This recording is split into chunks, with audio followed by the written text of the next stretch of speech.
Hello దోస్తులు, ర్యాపెంజిల్లా మీకు ఇంత పొడవు జుట్టు కావాలా?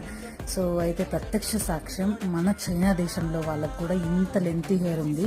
అది ఇంత పొడుగైన జుట్టుకు గల కారణం ఏంటి, ఏం యూజ్ చేస్తారు అనేది మనం మాట్లాడుకుందాము. సో రైస్ వాటర్లో వాళ్ళు ఎక్కువ హెయిర్ని డిప్ చేసి దాని తర్వాత కొంచెంసేపు ఊరనిచ్చి హెయిర్ని బాగా ప్రోటీన్స్ అందిన తర్వాత స్నానం చేస్తారు, head bath.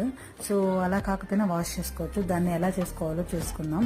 So over night మనం బియ్యంకి సరిపడా కొంచెం వాటర్ని, ఇప్పుడు 1 కప్ రైస్ అంటే దానికి సరిపడా వాటర్ కొంచెం కంటే ఎక్కువగా తీసుకొని అలాగే సోక్ చేసుకోవాలి.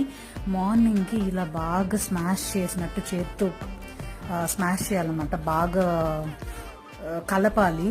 సో వాటర్ అనేది మీకు ఫుల్ వైట్గా పాలలాగా వస్తుంది. అలా వచ్చేంత వరకు మీరు బాగా బియ్యంలో ఉండే ప్రోటీన్స్ అంతా ఎక్స్ట్రాక్ట్ అయ్యేలాగా మంచిగా చేయాలి.